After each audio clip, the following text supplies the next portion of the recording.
continuar con el tema de la vía aérea. Hemos dicho nosotros de que la vía aérea es una prioridad número uno y que tengamos que ver la forma de hacer pues de que el paciente tenga como prioridad número uno la vía aérea que esté libre, expedita.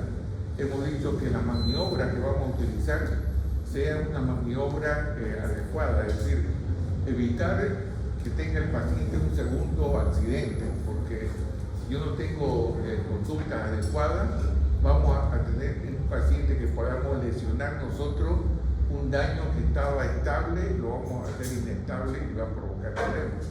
Entonces decíamos que la maniobra que podemos hacer para abrir la vía aérea es hacer una subluxación de la mandíbula o elevación del mentón hacia arriba y que alguien mantenga la columna en su sitio, en una postura neutra. Entonces esa es una maniobra, evitar lo que hemos dicho que es una forma simple para pacientes que no tienen traumas, que es la postura de olfateo, que es una hiperextensión. Eso para que ustedes lo utilicen en caso necesario.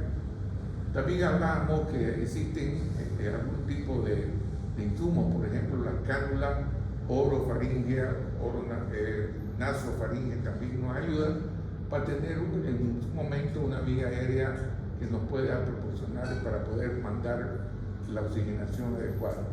También hablábamos que desde el punto de vista de las técnicas más avanzadas, o asegurar una vía aérea significa pasar las cuerdas bucales y nos vamos a introducir dentro de la parte endotraqueal.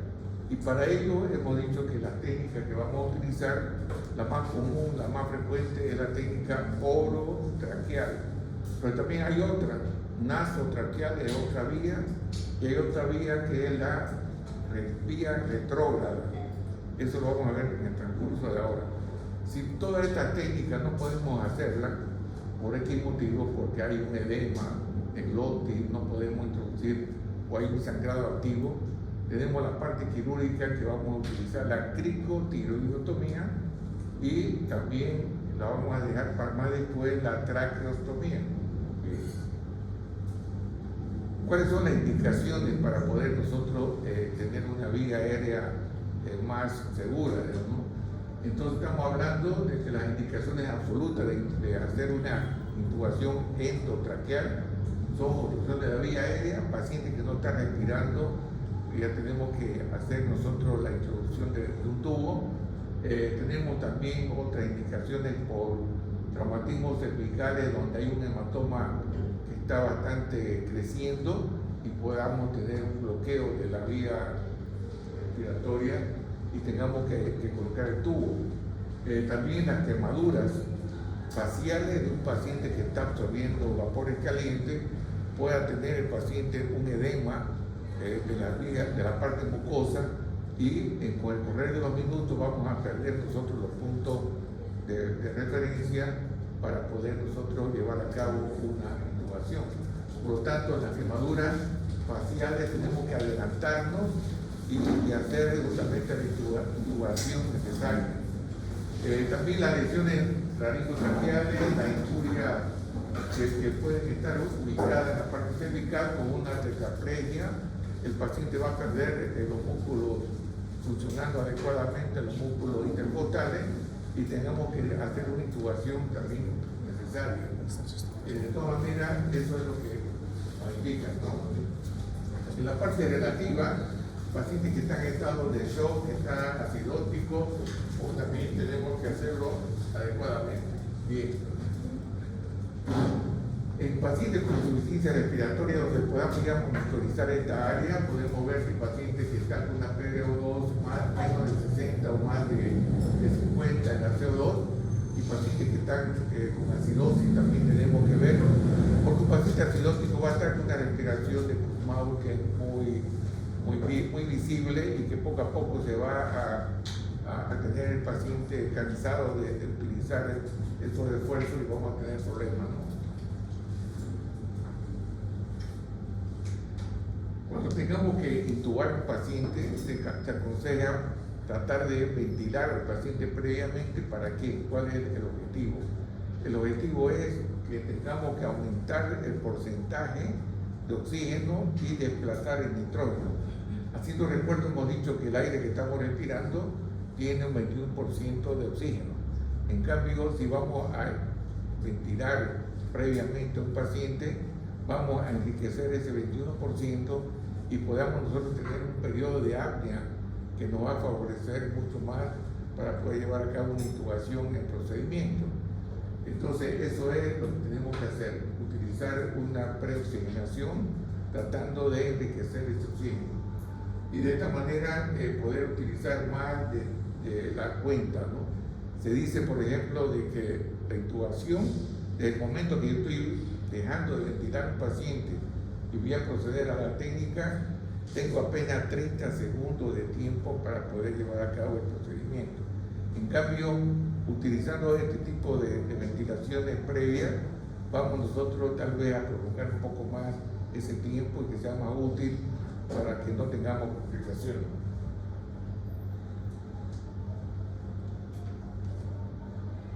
Existen también métodos que nos pueden ayudar en la técnica. Por ejemplo, el método de Bull no es un autor, sino son iniciales en inglés que significa movimiento adecuado en la parte cervical para que el operador pueda observar de forma mejor la parte de la glotis para colocar adecuadamente.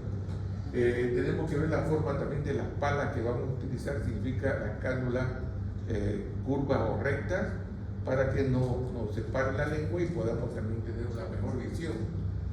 Cuando tengamos que también introducir el tubo, se aconseja utilizar un alambre guía dentro del tubo para tratar de darle una angulación que nos pueda facilitar la colocación adecuada, porque ustedes saben que un paciente es diferente a otro dependiendo de la anatomía, por lo tanto hay situaciones en las cuales yo preciso dar una angulación mucho más marcada y por lo tanto esta alambre guía va a significar estos cambios de postura del tubo para que nos facilite la colocación.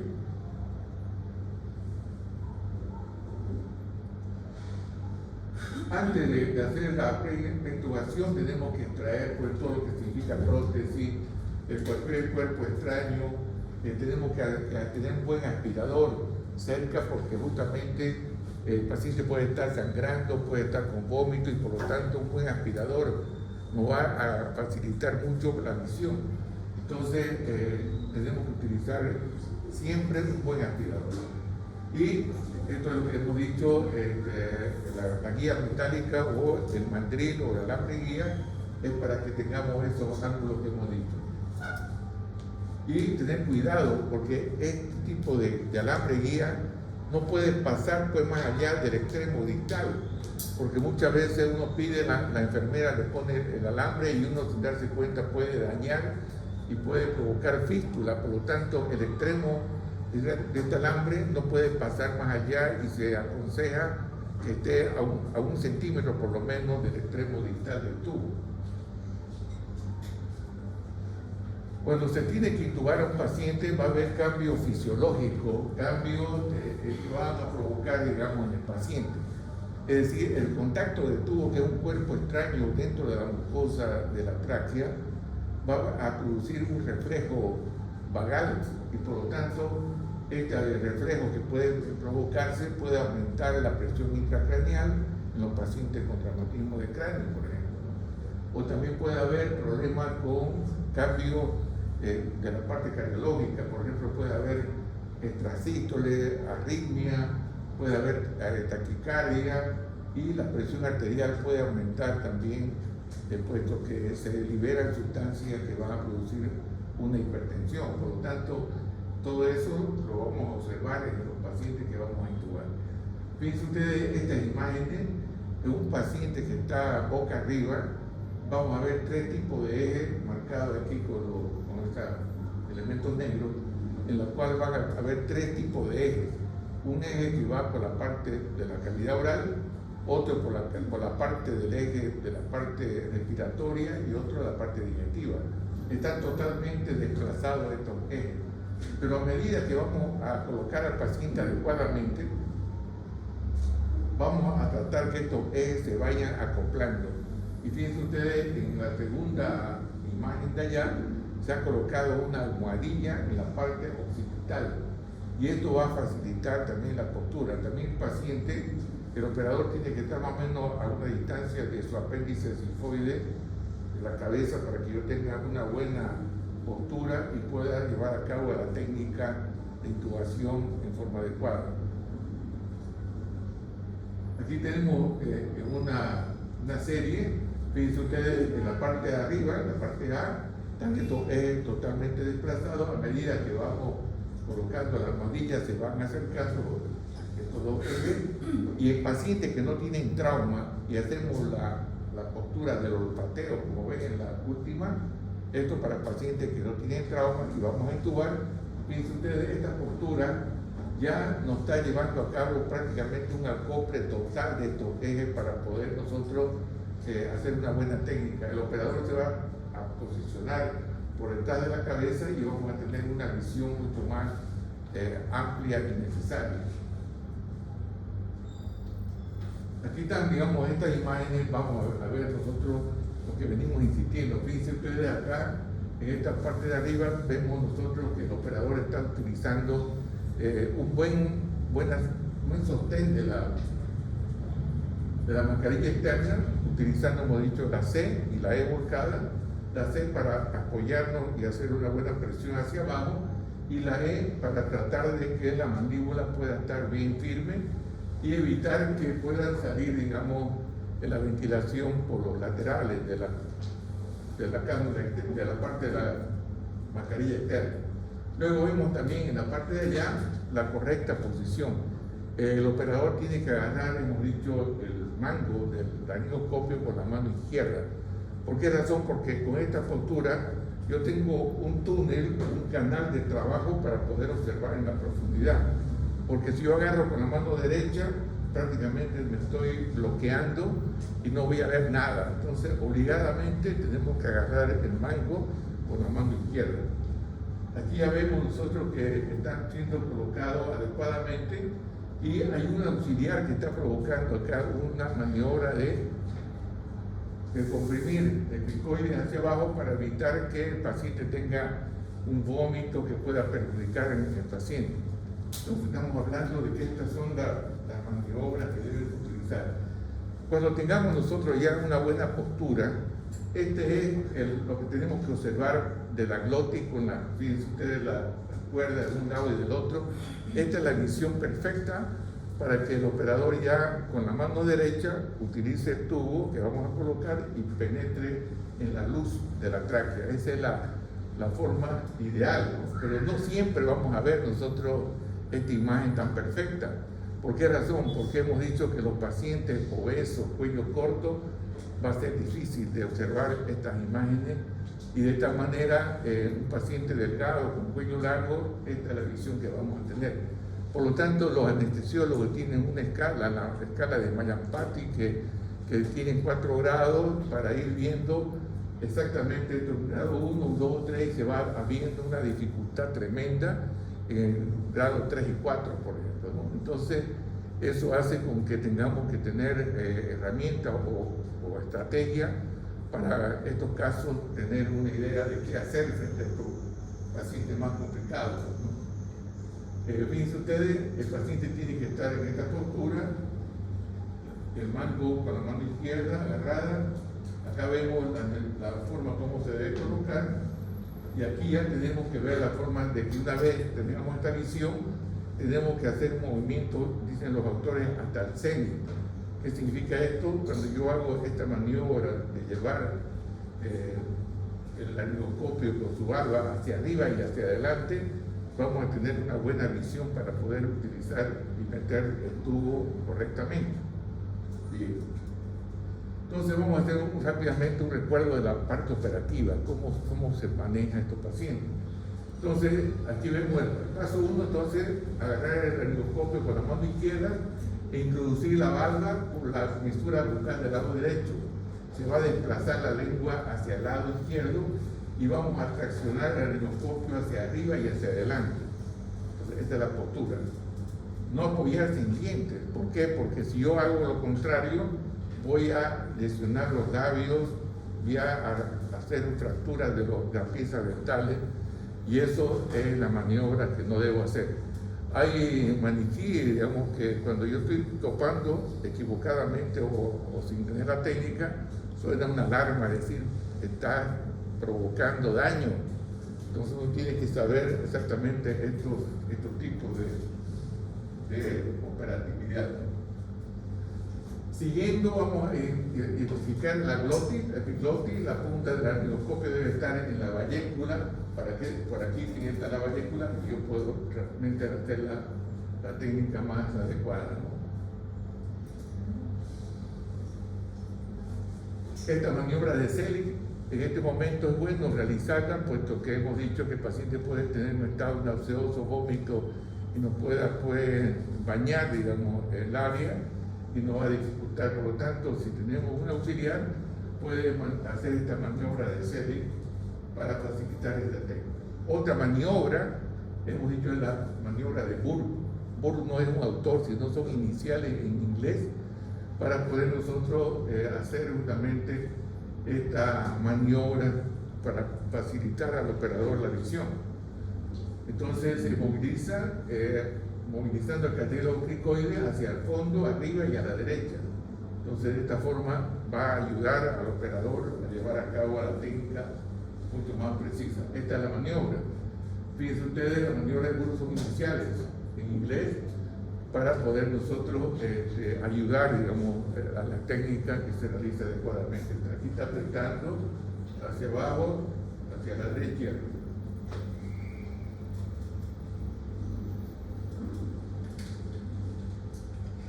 Una vez tengamos la visión correcta, es importante no perder de vista ese lugar, porque si yo digo, estoy viendo adecuadamente, digo tubo, ya me salí, pues no tubo, yo digo como los cirujanos piden en la cirugía, pinta tanto tubo. Entonces yo agarro el tubo con la mano derecha e introduzco dentro de la luz de la tráquea. Estos tubos hemos visto que tienen una señalización en centímetros. Entonces, ¿hasta dónde vamos a introducir? Vamos a introducir el tubo hacia cercanía de la carina, la parte de tráquea, bronquio derecho, bronquio izquierdo, hasta ahí tiene que llegar.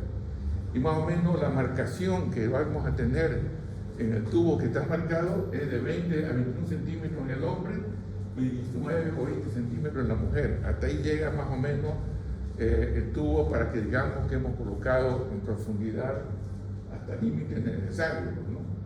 Bien, entonces vamos. Entonces, una vez hemos hecho la introducción del tubo, o sea, el globo inflable va a pasar viéndolo que se introduzca de 1 centímetro aproximadamente, ahí estamos llegando al tema, ¿no? Y podemos ya, una vez hemos hecho esto, inflamos el globo, hemos dicho que el globo no puede pasar con una presión más allá de 21 milímetros de mercurio, y por lo tanto tenemos este tobito de reserva que nos va a ayudar, hemos dicho, que la presión esté parecida a nuestro lóbulo de la oreja, y ahí queda. Hacemos la ventilación y vamos a comprobar si hemos hecho una técnica adecuada o no. Existen en la literatura estos capnógrafos en la cual nos detecta si estamos hablando de que hemos hecho una introducción adecuada. Esto es teórico porque yo hasta ahora he visto un capnógrafo, digamos, en la clínica ni en los hospitales, pero existe y se nos menciona siempre el capnógrafo para detectar que estamos con una buena técnica. Pero desde el punto de vista de prácticas así rápidas, tenemos nosotros que tener una técnica de saber si hemos colocado adecuadamente el tubo o no. ¿Por qué razón hemos dicho que tenemos 50% de éxito y 50% de fracaso? Porque si yo coloco el tubo a ciegas, puede ser que se introduzca dentro de la vía respiratoria, o fracaso 50% si me voy a la vía digestiva o al esófago. Entonces yo tengo que tener unos parámetros para saber si he colocado adecuadamente o no. Cuando coloco el tubo, yo tengo que saber tras que coloque el tubo va a haber un empañamiento del tubo. Eso es punto a favor. ¿Por qué? porque significa que la expiración del paciente es húmeda y va a provocar entonces un empañamiento. Es lo mismo que yo agarro un espejo de sueño y va a quedar empañado. Lo mismo pasa cuando yo coloco el tubo y pasó por el camino correcto, en la expiración se va a quedar empañado el tubo, es transparente. Ese es el segundo punto, porque el primer punto para saber que yo he colocado adecuadamente es bajo visión directa. Yo estoy mirando que el tubo se está colocando, atravesando las cuerdas. Esa es la primera guía que me está diciendo que he ido por buen camino. El segundo sería el empañamiento. Y un tercero es cuando yo coloco el tubo, se va a generar dentro de la luz de la tráquea un estímulo, un reflejo vagal, tu oxígeno. Es decir, cuando pasa el tubo, provoca una toma en el paciente. Yo cuando coloco el tubo, el paciente hay un reflejo presente. Ese es el tercer punto a favor. Bien, una vez hemos hecho esto, ya agarro el estetoscopio y hago la ventilación y voy a auscultar el epigastrio. Ventilo y qué ruido voy a escuchar. Pregunto. Otra vez repito, hemos hecho la maniobra, supuestamente estamos yendo bien, y me toca poner el estetoscopio en la parte epigástrica, ventilo al paciente y qué ruido voy a escuchar aquí. ¿Ah? Ruido hidroaéreo. ¿Alguien más? ¿Entendieron la pregunta o no? ¿Ah? Otra vez repito, estamos haciendo la maniobra para comprobar si estamos intubando adecuadamente o no. Hemos hecho maniobras que hemos relatado antes, perfecto, pero ya me toca llevar a cabo la ocultación de la parte epigástrica. Entonces voy a ventilar al paciente y qué ruido voy a escuchar en la parte epigástrica. Alguien dijo ruido hidroaéreo. ¿Quién más da? El paso del aire. ¿Alguien más? No debo escuchar nada. Porque si yo escucho significa que he intubado el esófago y estoy escuchando ruidos hidroaéreos, el paso del aire, como dice compañera. Entonces yo, si escucho ruido, tengo que sacar el tubo porque me equivoqué. Y tengo que hacer nuevamente los pasos de intubación. ¿Entendieron o no? Ahora sí. Está claro, ¿no? Bien. Entonces, una vez hemos hecho todo esto, ya tengo que pensar, inclusive, más después puedo sacar una placa radiográfica del tórax, puesto que el tubo también tiene una cintilla radiopaca, que cuando yo saque radiografía, voy a poder identificar, digamos, dónde está ubicado el tubo y en qué distancia y todo aquello, ¿no? Se debe fijar el tubo para que de esta manera se quede en su sitio y que si tengo una mala fijación, el paciente muchas veces va a llegar a un hospital porque se salió en pleno camino y un problema. Entonces se debe fijar adecuadamente, ya que nos costó tanto intubar al paciente y por lo tanto este tubo tiene que estar fijado adecuadamente. Acá tenemos ya un repaso de lo que hemos dicho. La mejor es visión del paso del tubo a través de la cuerda. Faltó una más. Si yo, en el paciente que está intubado, tengo que ocultar ambos campos pulmonares. Si yo a la ventilación solamente escucho murmullo vesicular en el lado derecho y no en el izquierdo, ¿qué tengo que pensar? Que he colocado muy profundamente el tubo, pasó por la carina y me he ido al bronquio derecho. Entonces el bronquio izquierdo está bloqueado y no hay ruido porque no hay ventilación. En esos casos yo tengo que ir retirando de a poco para que yo en la ocultación pueda escuchar murmullo vesicular en ambos campos pulmonares. Eso también es de rutina que tengo que comprobar para ver si estamos o no estamos haciendo de la forma correcta. Después de haber intubado al paciente se puede colocar una cánula orofaringea tratando de que el paciente no muerda cuando despierte el tubo, entonces quedaría con esa forma de proteger, ¿no? Y luego se conectará pues a la fuente de oxígeno ya con un ventilador mecánico o él pasa ya a los lugares que corresponden. Bien, todo esto que hemos hablado es de la técnica de intubación orotraqueal. Vamos ahora con la otra técnica, que es la intubación nasotraqueal. La técnica nasotraqueal está contraindicada en pacientes que no están respirando. Es decir, pacientes que están con apnea, no puedo yo hacer esta técnica porque dentro de los pasos de la técnica yo tengo que escuchar la salida de aire para ir aproximándome más cerca de la glotis para poder pasar, digamos, ¿no? Entonces, esta intubación se debe llevar a cabo en pacientes que están respirando todavía y que precisan intubar. Se debe movilizar la parte cervical, se debe ventilar, reoxigenar y hay que verificar si el tubo está íntegro, si no está pinchado el globo. Se debe usar un buen anestésico y vasoconstrictor, es decir, un gel de silocaína con adrenalina para poderle, digamos, colocar en todo el tubo para poder facilitar la introducción. Y muchas veces tengo que utilizar una fosa nasal que pueda ser más útil por si el paciente tiene desvío de la parte de poder utilizar uno o la otra.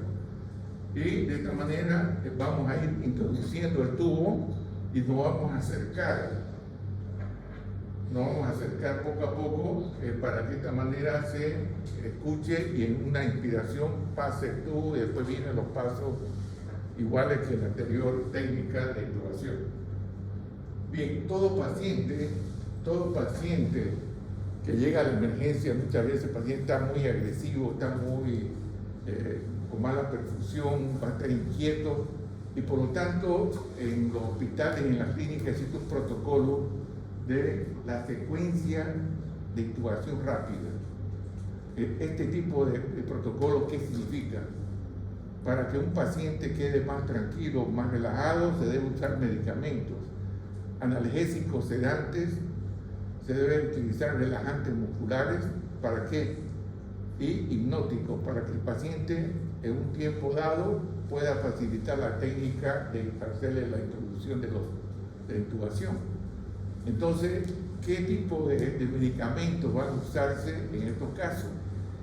Hemos dicho que es de rápida acción y por lo tanto los medicamentos deben ser metabolizados en forma rápida, que dure entre 5 a 10 minutos también. De 5 a 10 minutos para poder nosotros utilizar, digamos, ese periodo de tiempo y nos facilite la intubación. Estos son protocolos que se usan utilizando estos medicamentos. No puedo usar yo, por ejemplo, un diazepam, porque el diazepam actúa, pero actúa muy lentamente y se metaboliza lentamente y el paciente va a quedar mucho tiempo sedado. Entonces, para este fin se utilizan medicamentos de rápida acción. Entonces, vamos a ver nosotros que son técnicas que nos ayudan a hacer este tipo de asistencia, ¿no? Para esto hay que preparar, oxigenar, hacer un pretratamiento. Los medicamentos están ya prácticamente en su jeringa para producir una parálisis, una inducción rápida y de esta manera el paciente pueda facilitar ese tema. Estos son, digamos, los medicamentos que se usan y no se usan medicamentos para todo tipo de pacientes. ¿Por qué? Porque hay medicamentos que deben ser usados con mucha cautela, por ejemplo, porque aumenta la presión intracraneal. No se debe usar ciertos medicamentos para favorecer, digamos, la hipotensión por un paciente que está inestable hemodinámicamente. Entonces, existen variedades de combinaciones que cada clínica, cada hospital tiene su protocolo. Pero aquí están, fíjense ustedes, tenemos acá los bloqueantes neuromusculares, la succinilcolina, que es el medicamento antiguo, pero hasta ahora ha sido sobrepasado con otros, y son medicamentos que son relajantes musculares, que son de rápida acción y que se deben usar en ciertos casos, ¿no? Otra alternativa es el rocuronium, que se debe utilizar 0,5 miligramos por kilogramo de peso. La anterior es 1 a 2 miligramos por kilogramo de peso. La sedación, fíjense ustedes, varía. Si el paciente está normotenso, se debe utilizar estos medicamentos, estos hidratos. 0,1 a 0,3 miligramos por kilogramo, tiopental o propofol. En pacientes ancianos se debe utilizar ciertos medicamentos, en pacientes hipotensos que llegan se debe utilizar todos estos medicamentos. Esta diapositiva se le va a pasar a la coordinadora para que ustedes lo tengan y puedan tenerlo a mano, esta diapositiva. Entonces, estos protocolos son útiles para poder usar en forma rápida y que el paciente despierte a los 10 minutos y podamos hacer una evaluación, por ejemplo, de cómo se comporta su glándulo, por ejemplo, ¿no? Entonces, que el paciente esté, digamos, sin efecto de estos medicamentos para poder nosotros evaluar cómo se encuentra en su evolución. Entonces aquí dijimos que, volviendo a la técnica de intubación nasotraqueal, decíamos que nos vamos a acercarnos nosotros a escuchar la salida de aire y vamos a avanzar a esperar que el aire se inspire para avanzar el tubo y de esta manera podemos utilizar ya la técnica. Se debe inflar y evaluar adecuadamente, como hemos dicho. ¿Qué ventaja tiene esta técnica nasotraqueal y qué desventajas? Entre las ventajas tenemos que este paciente puede estar en diferentes posiciones. Este tipo de técnica se usa en la vía pública muchas veces o en los conflictos bélicos donde los médicos no tienen la comodidad de un hospital, por ejemplo. Entonces se puede utilizar la técnica semisentado del paciente o de pie. Y también no precisa que este paciente esté inconsciente, porque puede estar tolerando mejor esta vía nasotraqueal que utilizar la anterior.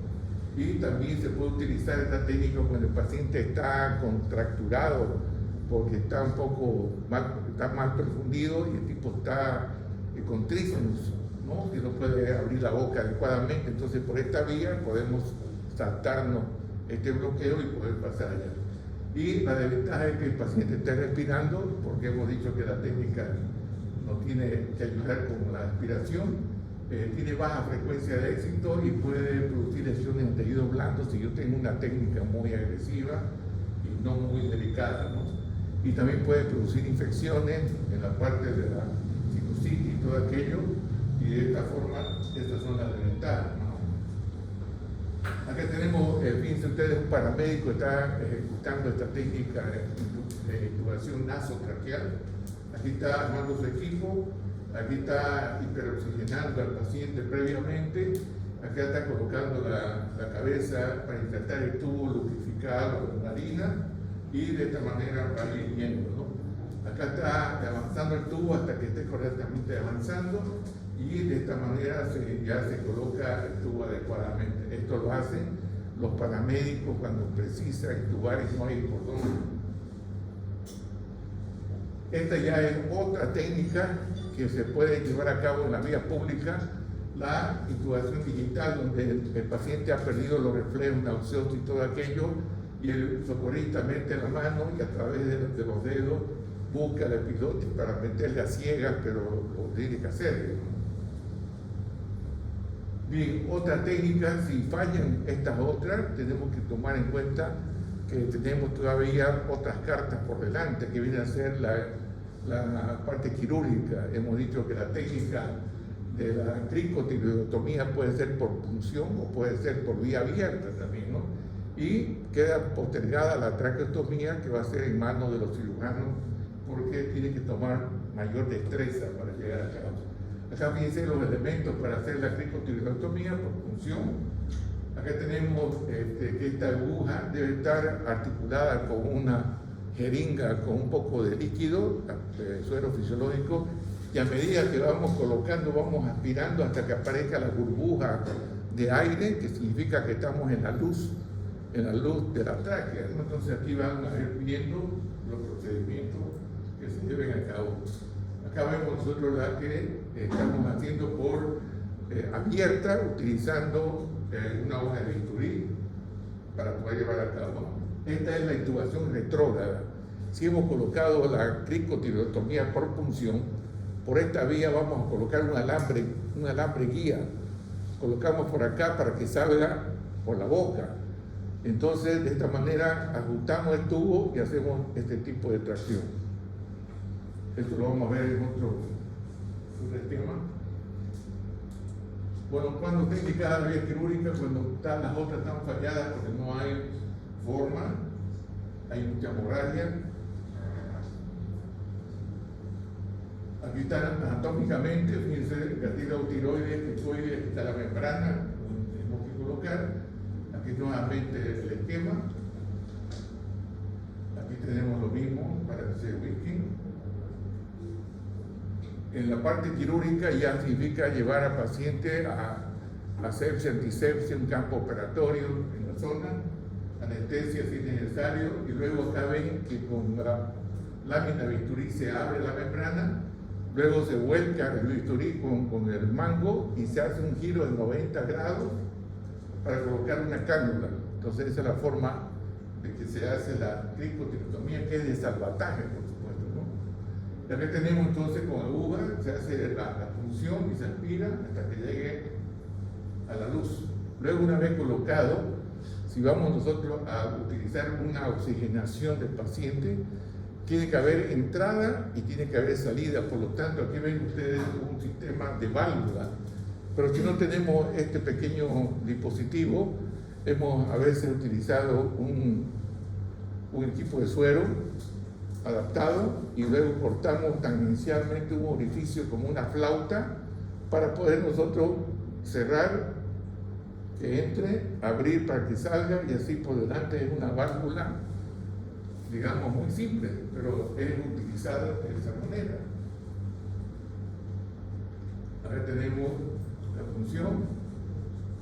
Aquí está, este esquema lo van a entender mejor, la intubación retrógrada. Entonces hemos colocado acá la cricotirotomía por punción y colocamos un alambre para que salga por la cavidad oral y luego se coloca en el tubo que vamos a colocar para que de esta manera vaya haciendo una guía y se coloque en el sitio adecuado. ¿Cuándo se utiliza esto? Cuando un paciente tiene dificultad para hacer cualquier movimiento por artrosis, la gente que tiene artrosis, por ejemplo, es muy complicado, a veces está en una postura muy complicada, entonces con esta guía podemos facilitar la introducción de este tubo en su lugar correspondiente.